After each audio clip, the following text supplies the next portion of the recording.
He was fucking with Chuck too. He fucked with Chuck heavy. You know, so that's when we found out he really was. Yeah, he was really he a really blood. was a gang member, and he really was about that life. CB sees him, beelines to him, just to go dap him up. And CB's a blood from Lynn. Good kid. I liked when I fucked with him. Mm-hmm. Good kid. Aaron just set it on him. Damn. Yeah. And you witnessed this whole thing?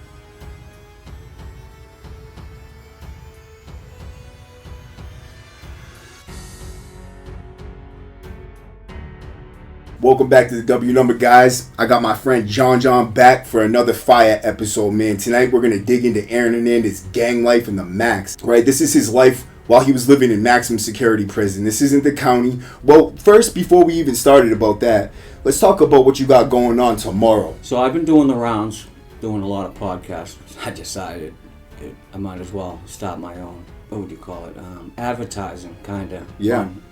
My story and what I got going on, how I stay sober, and my previous experiences with prison and such, what I had to do, crime and all that led me to prison. You know, sharing those experiences on everyone else's podcast, you know, led me to want to start my own. So me and another social media person who has a lot of social media followers. Big name. Yeah, big social media name.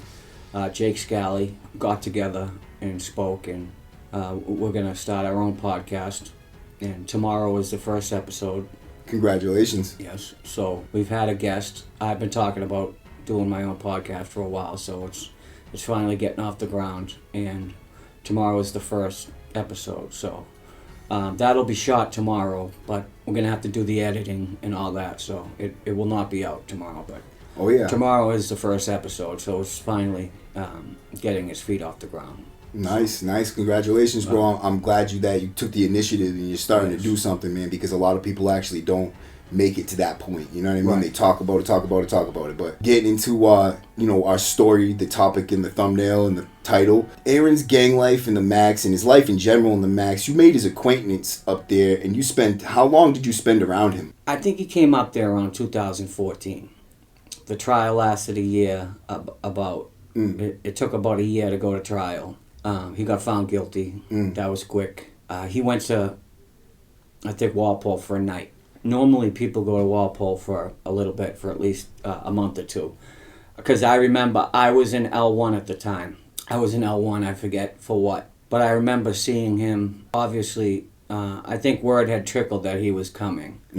I seen him come through the Sallyport because orientation on the gray side was M1. So the Sallyports are right there, the units are right next to each other.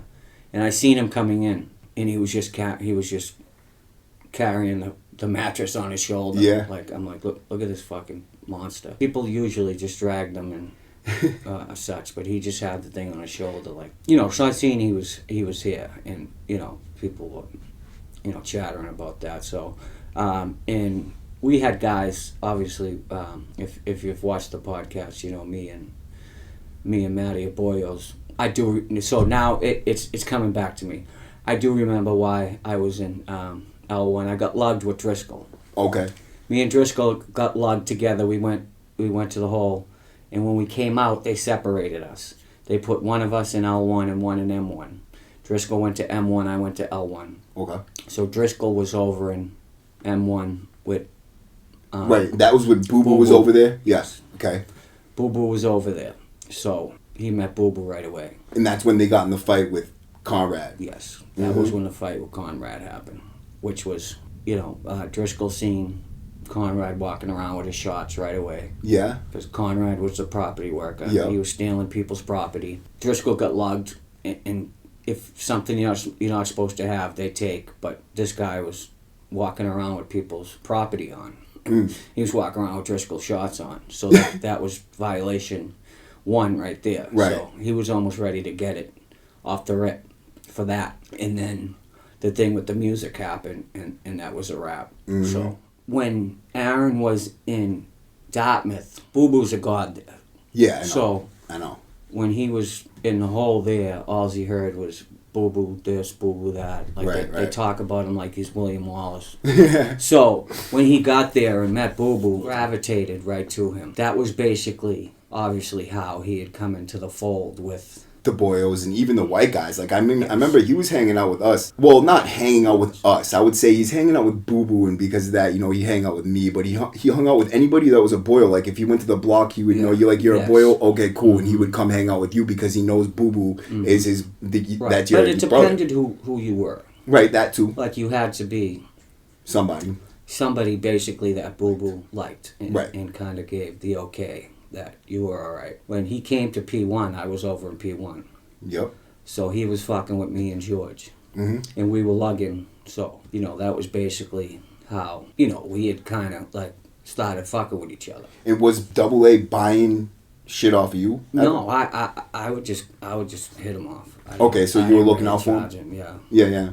And what kind of stuff did you look out for him with? Deuce. Suboxone. Yeah. You know, like, he didn't really know, like, it was just a rumor that he was a blood until he really got there. Mm-hmm.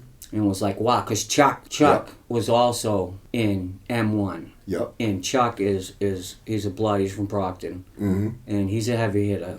So absolutely. He was fucking with Chuck, too. He fucked with Chuck heavy. You know, so that's when we found out he really was.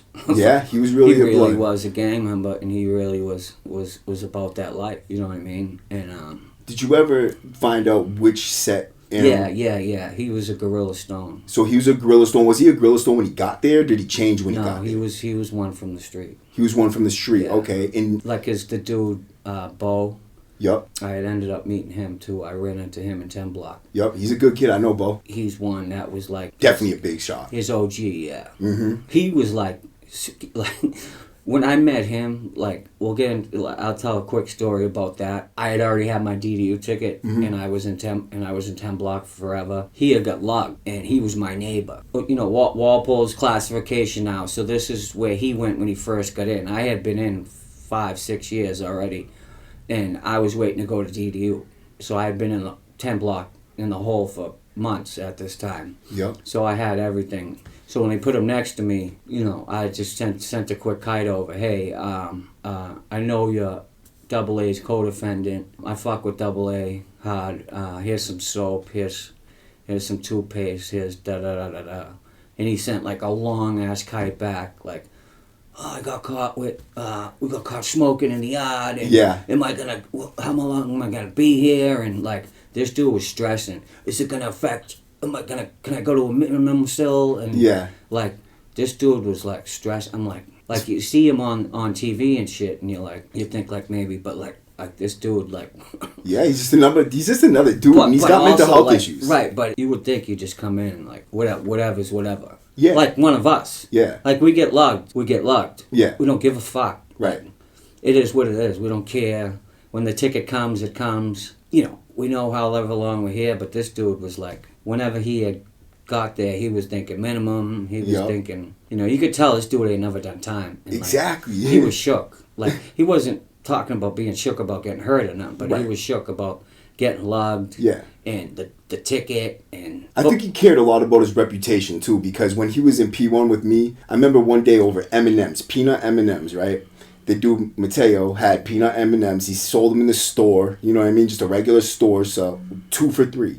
And so he gets the peanut M&M's and comes down to the cell, and Boo Boo's like, oh yeah, peanut M&M's. He's like, you want some? He's like, no, I got some in here. He's like, you got some in there? He's like, dude, he told me these are exclusive. He was so pissed that they actually sold those in Canteen. He thought that those were like some exclusive shit that he got from the streets, and this dude just swindled him. Bro, he literally went up there and he dog checked Mateo and fucking made him give him the book of stamps and kept his fucking his peanut M&M's. I didn't know who you were talking about. But now Mateo's clicking into my head. Mateo from Worcester. Yeah.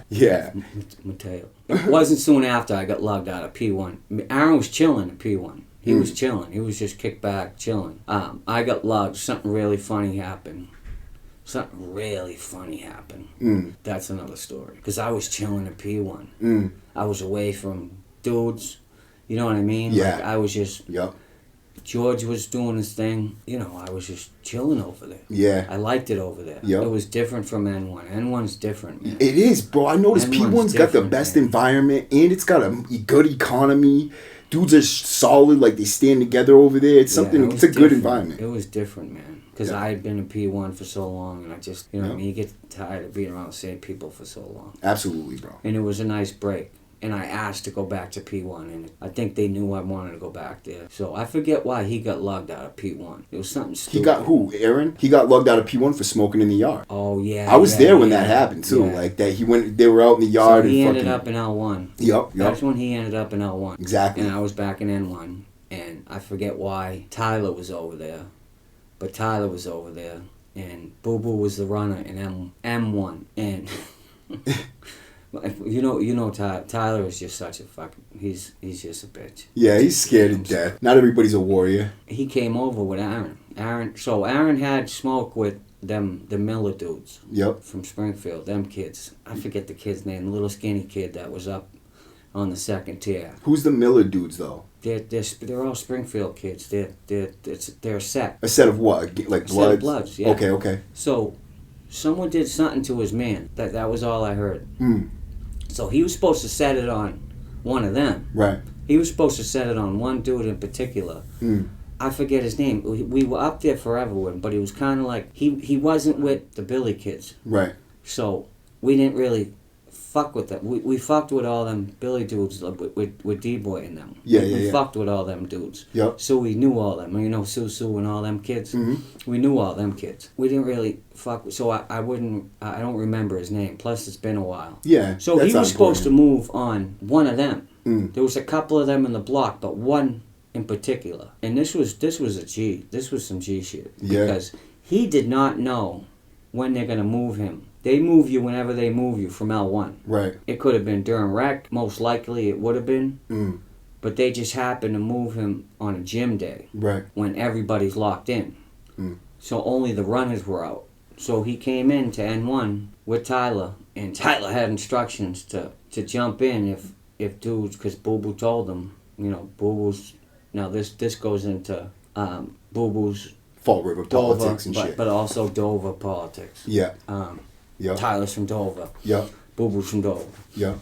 Dover Street, Fall Road. He told them, listen, don't let them jump Aaron. Right. Don't let them jump AA. Right. Tyler come in and came right to my door because he's moving back in my cell. Like, fucking, what the fuck am I supposed to do? Do what Boo Boo says. Yep. Exactly. Don't let he jumped in for Boo Boo. Right. You know what I mean? So do the right thing. Absolutely. And that would have set off a big problem. A big problem. So thank God it didn't go down like this. Absolutely, bro. So they happen to come in. It's gym day. So only the runners were out. CB sees them, beelines to him just to go dap him up. And CB's a blood from Lynn. Good kid. I liked him. Fucked with him. Good kid. Aaron just set it on him. Damn. Yeah. And you witnessed this whole thing? Yeah. And what happened from beginning to end? Like, how'd the fight go? Aaron got the better of him, but he didn't fuck him up. Did CB give it a good fight? Yeah. Did he get any solid shots out on Aaron? I mean, it's turned into a wrestling match. Yeah. Yeah, turned into a wrestling match. I mean, Aaron was obviously stronger, but CB was in shape. He's a tough kid, CB. Yeah, and he definitely handled his own. Yeah. Aaron's 6'4", almost 6'5". Yeah, that's right. I've never been around them together, but I just know CB's kind of tall. And maybe 6 feet tops. But he handled his own, especially since he had no idea it was coming. What was CB's expression on his face? Was he saying anything? I mean, he couldn't. They were fighting right away. Right. There was really no time to react other than to defend himself. I was just thinking maybe he was like, yo, why the fuck are you doing that? I mean, obviously afterwards. Yeah. I was the only one that seen when he grabbed him afterwards again. And I don't know if it was to fight again. He told him to hang back. And this was fast forward to maybe a month or two later. Right. I told you, okay, that fight happened. Yep. They broke it up. CERT team comes. And that was in the gym? No, it was on the block. Okay, what block was that on? N1. N1, okay. No one came up. You know what I mean? Lucky that we didn't come out yet for gym. Right. So only the runners were out. They were waiting to let us out to go to the gym.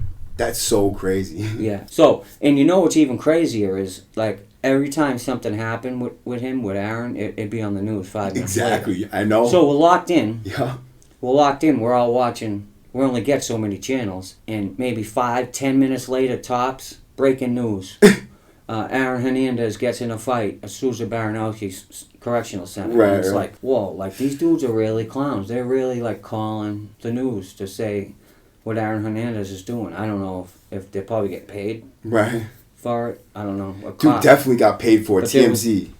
Yeah, there was definitely a cop Yeah. that was. I mean, if you listen to that kid that was talking last night, TMZ was getting all that information from Dartmouth too. So I'm sure that those TMZ reporters were hitting those COs coming out the building or calling them at their house, just doing their digging. You know what I mean? Trying to get that information from Aaron Hernandez. You know, it's worth a lot of money to them and shit. So, but the day that when he smoked out in the yard, that was on the news literally everything. right Every time after you go, because too. we would hear it obviously, because news travels and shit travels. Like say one of us get lugged, you find out within a wreck. Yep. You know what I mean? Somebody finds out. Somebody If not right away. works here or there, or a cop will tell somebody, and that's all it takes.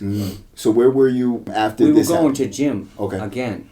Yep. A couple months later, and CB was coming up around. He must have been right in front of me, or CB must have been right in front of me. And I was coming up the stairs, walking by the N2, P2, Sallyport. Yep. And Aaron was in N2, and he was at the Sallyport. Yep. He must have had a visit, I imagine, at that time. I don't know where else he could have been going. It was night gym, if I remember correctly. And he was like, yo, John, yo, come here. And so I went to the Sallyport, and I'm like, yo, what's up? He's like, yo, can you grab that nigga CB for me? And I'm like, yeah, all right. I didn't ask him why. It wasn't really none of my business. I could have. Yep. I had that relationship to ask him, but, it's just something Colin's just kind of... You'll find out. You know what I mean? So it's... You know what I mean? So Yeah, it's absolutely. It's not really polite to do so. Right. Even though I was curious, but... Yep. For some reason, I thought it was to tell him to hang back if he wanted his money back, and hopefully they would open the door for him to go to visits. Okay. Which I don't think they would have did. Yeah. Do you know what I mean? Yeah, especially with him. Yeah, because they were already well aware. Yeah. Nothing happened.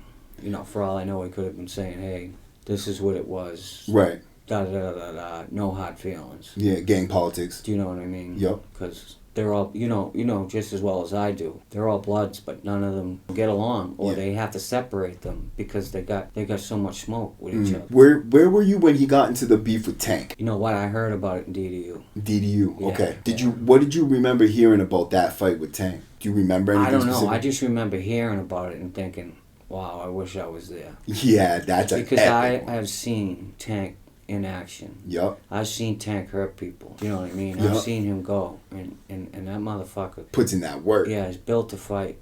He's built to fight. Like, he's not somebody that had to grow up hitting a heavy bag or nothing. He's just somebody that is just he's built like a fucking tank. Yeah, that's why they call him Tank, man. That motherfucker. He's just somebody that he's just gonna be tough. And he's ready for it. Like, he's built for that shit. He wants it. He's a gang member. He definitely did grow up fighting, and he definitely can fight. And these are the characters we're surrounded by in the Max. And Aaron's with us too. And like, what is your perspective on his view of himself in standing with the people around him? I mean, once he came in, he definitely, in his mind, just like I remember knowing that this was gonna be it for a while, and I had put in my head like, okay, like this is, all right, I'm a set shit straight. You know what I mean? Like, this is how it has to be. Like, I'm gonna get my respect, and I'm gonna earn it. I'm gonna make sure that people know what's up. Yep. And I definitely think that he knew this is the way I'm gonna have to carry myself. I'm gonna take no shorts, and just like however he probably was on the street when he was with certain people, he definitely handles his business while he was in there. Mm-hmm. Nobody could say that he ever took any shorts. Mm-mm. I could tell you that. And he didn't pick no slouches to be fighting with. All tough kids. As far as I know, who else did he get? He got in another fight down in G2. He got in fights with heavyweights. Yep, pretty much that's all I heard. But he didn't go around looking for fights neither. He did mind his business. He did know how to do time. Do you know what I mean? Yeah. He did know how to kick back and not go around bullying dudes. Mm-hmm. And carry himself in a way like somebody who's been there, done that. Like you say this, right? Why do you say that? He did know how to do time. Why do you say that? Because I did almost 20 years. I'm an observer. Yep. Do you know what I mean? You have to be, if you're gonna do things right. Mm-hmm. You know, you want to see who's doing what. Mm-hmm. You know, who got a store, who's chilling, who's an asshole, who you don't want to be around. I don't like this fucking idiot. Mm-hmm. Who's got a card, you know, who's running a book. You know what I mean? All that. Yep. When you come to a block and you see like, oh, this kid's a fucking idiot. Yeah. This kid just doesn't know how to carry himself. This person's making noise after 11. You know, I'm going to have to go. And I would always make sure, like, I'm going to go check this motherfucker. Mm-hmm. If they don't know how to act. Like, Absolutely. if it's somebody in my area and they're doing something that's not in line with the way convicts are supposed to be, I don't care what race they are, what, you know, who they're with. Like, I'm going to, if they're my neighbors and they're making noise after it's time that people are supposed to be sleeping, like, we're going to go in there and... Shit's they, alright. Yeah. Because they dudes need to know know. that it's not supposed to be like that. Because in Walpole, like, that was a fucking rule. Yeah. Because they had bars. Yep. Like, you didn't make noise after 11. Or flush the toilet. Flush, all that. Yep. You know, like, that started kind of, like, going away a little bit towards, like, the end. Yeah. Younger kids that came in. You know, but I did not if I was around. Nah, Do you me know neither. what I mean? Like, I didn't care. Because it's up to us to keep Even those when I things went going. back and it was classification, like, I almost got in so many things, and even with cops. And I'm so lucky that I didn't pick up more time over shit like that in situations that could have got so ugly. Yeah. Do you know what I mean? Absolutely, dude. It's so, because I have been in so many situations that I don't know how they turned out the way they did, because it was going in an ugly direction. Absolutely. And somehow veered left or veered right because either a cop or another convict, like, either stepped in or said sorry or you know, took a short. Do you know what I mean? Fact, yeah. And, you know, I look at that sometimes and just say, like, you know, I am, I'm fortunate. Can you look at a situation, like look back at a situation that you remember Aaron being in and dealing with somebody that's trying to hand him a short or do something like that? No.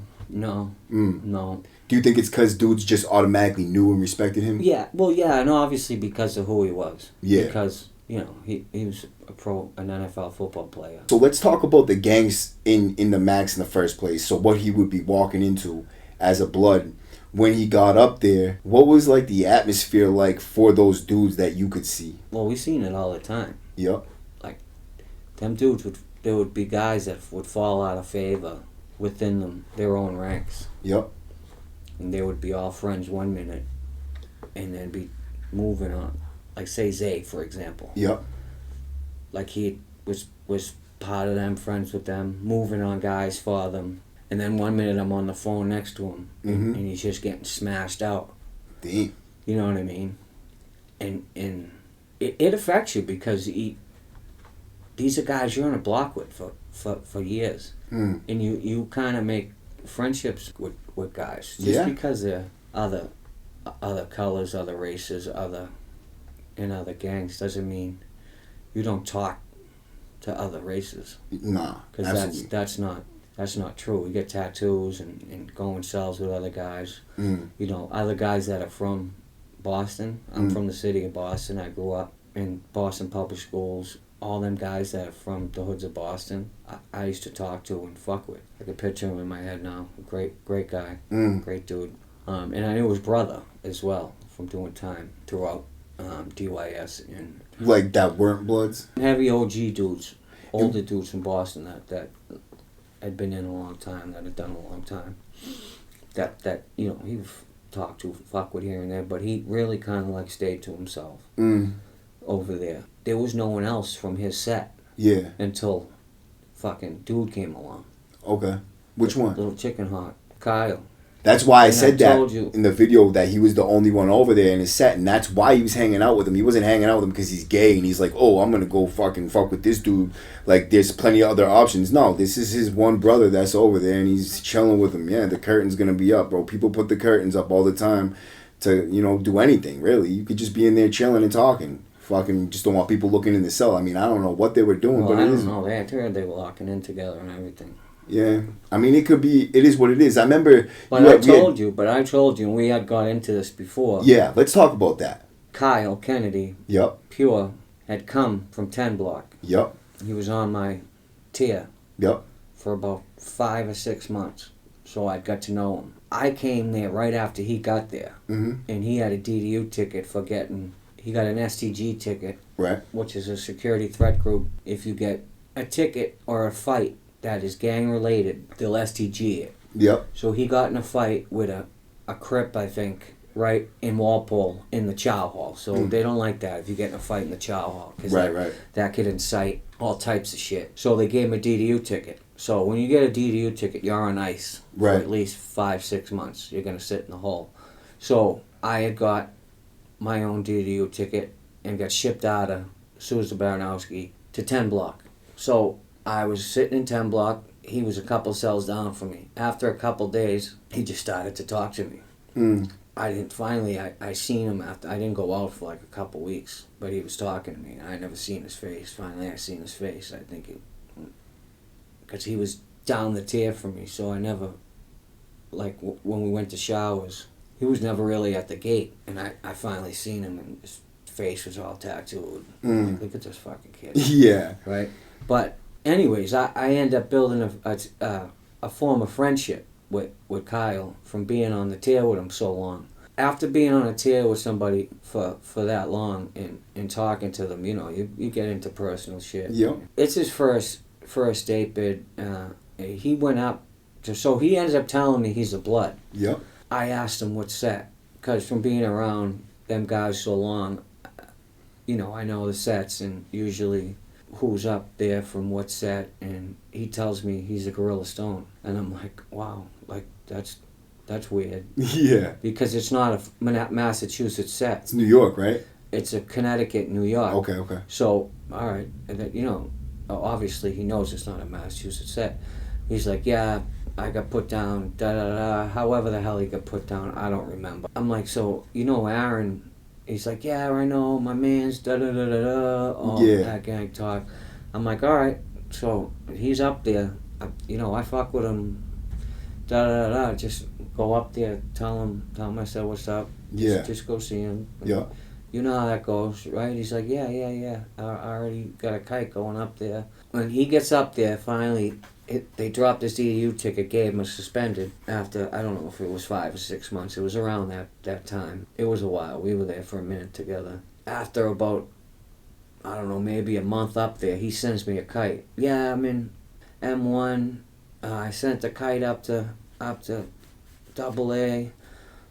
He's trying to get me up there on the block with him. Da-da-da-da-da. So that was the first kite. What's up? How you doing? And I think I might have responded to one, but I'm not going to sit there and write back and forth. It's just not, after being in so long. Right. It's not really something you do. Like when you first start doing time, like you do, it's something you'll do when you meet guys, and then you realize like you just can't do it with fucking everyone you meet. But he hasn't realized that yet. So he writes me again after however long it was, I don't know. So now he's up in N2.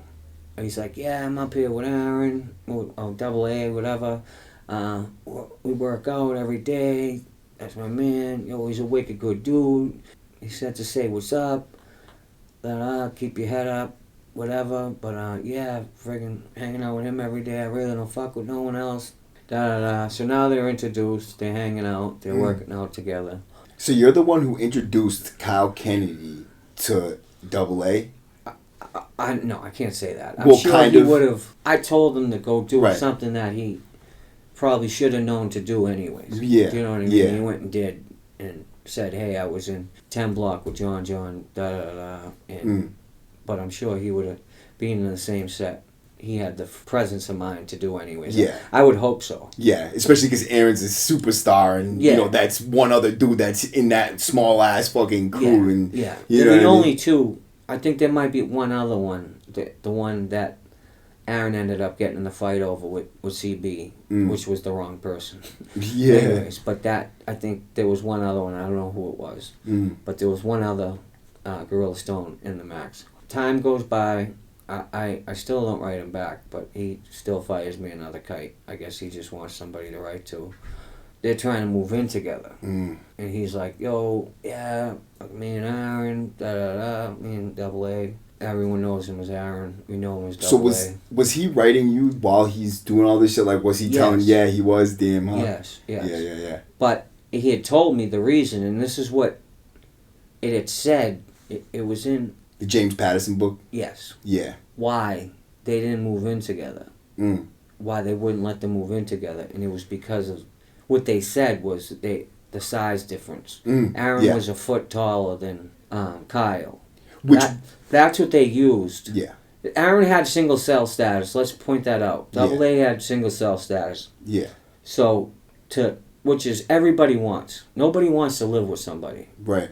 There are people that do because they just need companionship. They need someone there. But most people do not want somebody in the cell. And I could picture Aaron as somebody who does not want somebody in the cell. Oh, so for him to try to get this kid in the cell, which was definitely happening, believe me, because they said it in the book, and Kyle was confirming it, right? They were trying to move in together. Yeah. While he had a single cell status, he was trying to get rid of it to move in with Kyle. Yeah. And that was it. That was the last letter I got. But it confirmed all that, and then I ended up seeing all that shit. But then I ended up running into somebody from his hometown, Kyle's. Okay. Who confirmed that he was a... Yeah. I mean, I was in the hole with him and heard it, so I know he was. So, we know he was gay. And he's out there now. I mean, he was on the news, in the visiting room, in the Max, talking about he's gay, and, him and Aaron were doing things, trying to give him information on a new murder he told them about. Now, the fact, and here's another thing, that when he committed suicide and left 3 letters, was it 3 letters? 3 letters, yeah, okay. 3 letters. And one of them? One for his daughter, one for his wife, and one for some other person that they don't know yet. It was for Kyle. It was supposed to be for Kyle, right? Yes. Now, that's fucking weird. It is weird. Come on, man. But was it really for Kyle? Because that's the question. Because they never released it. His lawyer was fighting for it. Why else would he be fighting? Do you know what I mean?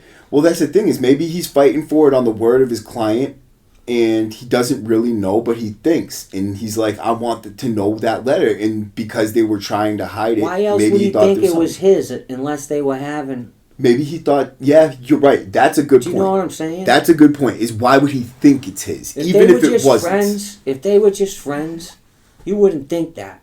You're right. That would be like Chuck thinking it was his, or maybe. How do you know that? Boo Boo thinking it was his. Well, if he's promising him a ring or a watch, he was promising him the watch, and he was promising him I don't know what else. So maybe he's thinking he needs that letter to get that stuff. I mean, I'm just trying to be devil's advocate here, because there's other things that could be. I don't know. It was just other shit after I heard, because when I first heard that, I'm like, oh man, what the fuck? Right. Get the fuck out of here, because that just like really threw some salt in the shit game. On us. Yeah. But and then other shit, dude. I seen a documentary come out after with dudes from Bristol. Yep. Kid on his fucking high school team that said he hooked up with Aaron. Yeah, but that's publicity. I'm just saying, like... It's major publicity. That kid probably doesn't care about being gay. He might be already gay and out in his high school and thinks maybe I can get some publicity by... I can't take the word of that guy until I see... I'm a proof type of person. But when I see all these things together... Yeah. When there's smoke, there's usually fire, right? If it was just one thing, I would say, Yeah. But when you put all these things together, it's hard to dismiss. In my mind, I just have to think that it's very possible. So let me get back to this, right? If he puffed a pickle, what would that change in your mind about him as far as opinions on his character?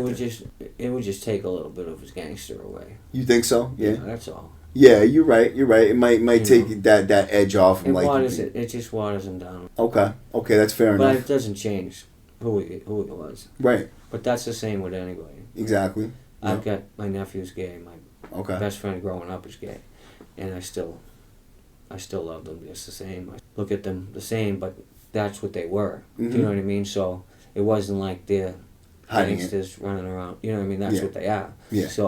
So let me ask you about your podcast that you're about to do tomorrow. Do you have any topics?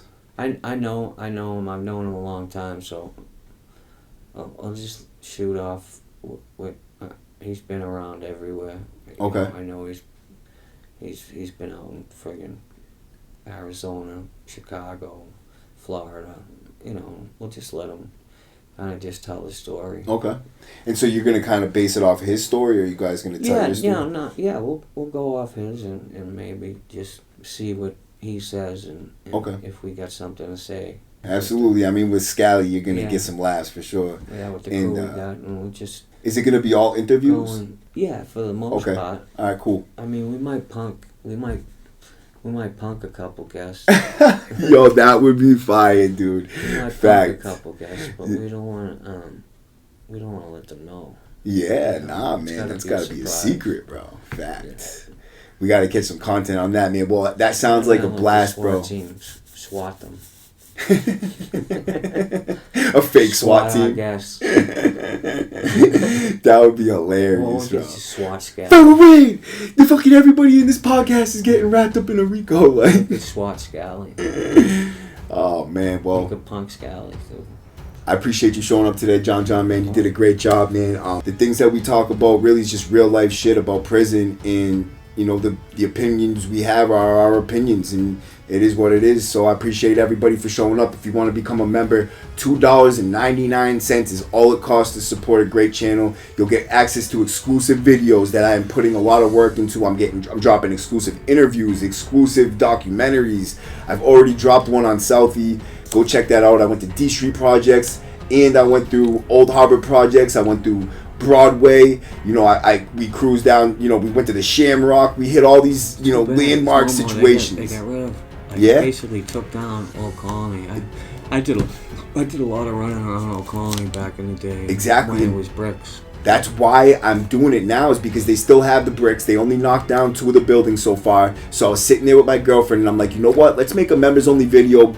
But because it's not my genre, and that's the only reason why it's members only. But because it's a historic thing, they're changing the entire Southie. They already changed Old Colony. Old Harbor's next. That's right. Yeah, they knocked down the entire Old Colony. Yeah, that's all new. Like, it looks almost like yuppie apartments. I know. But now they got the bricks still there, so I documented that before they ripped them down. I went through the whole city. D Street, we got the old D Street section. That kid, the Spanish kid, OT, used to live. OT? Go cop in Mercer Street. Yep. Lived up in Mercer Street. Okay. And God bless everybody, man, that's dealing with loss from addiction or has lost somebody from addiction that they love, man. And I hope that you guys can find peace in your hearts and convince somebody not to get high every single day if you can. But I appreciate everybody for showing up. This has been a great podcast, and everybody who supports my channel, I appreciate you. Please hit the subscribe. Please hit the like button. W number. Ow!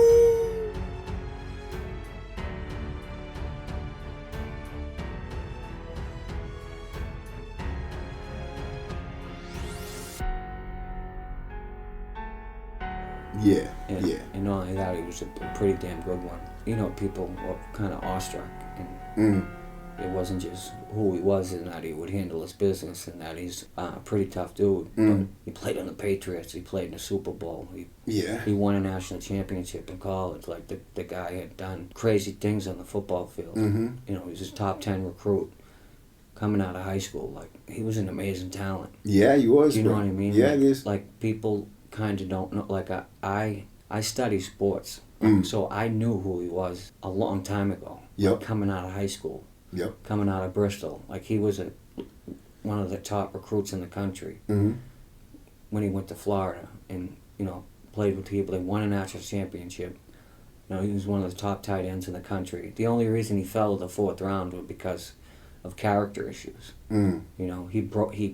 He ruptured a bouncer's eardrum. He hit him so hard at a bar in Gainesville. Yeah. Florida. Yeah, he had a couple issues at bars. Yeah. And shit in Gainesville. And in Gainesville, Florida, everything's football. Everything's Florida, University of Florida football. So Urban Meyer, the coach of Florida, went and fixed everything. Like, you're not getting arrested, basically, if you're a Florida football player. Like, there's even Florida football players that have done worse. Absolutely. Picked up RAPs and shit, and like somehow got swept under the rug. Not him. I'm saying other. They definitely look out for their football players. That's how. I'm just pointing out how Florida football players get away with anything in the town of Gainesville, and it wasn't any different for him because of how good he was. And Urban Meyer, a couple times had to fix things for Aaron, but because of all that, and play for the Patriots. When he committed suicide, where were you in the prison? You were out on the streets? Yeah, I seen it. And you know what? I was in a program. I remember I was in Long Island stabilization, and I like really was gotten a point where I was ready to fucking slap somebody because everybody's like saying stupid shit, and I'm like, this sounds so fucking stupid. Right. Like you just don't fucking know. Everyone judges and has an opinion. Everybody has a fucking opinion on something or someone that they don't know. You know what I mean? Yup. And the guy, he killed 3 people that we know of and shot another one in the face. Tried to kill Alexander Bradley. And that's just what we know of. So, I mean, he was a dangerous person. But, 2 of them, I could see, it is because 2 of them weren't in the game. Yep. You know what I mean? Well, actually, 3 of them weren't.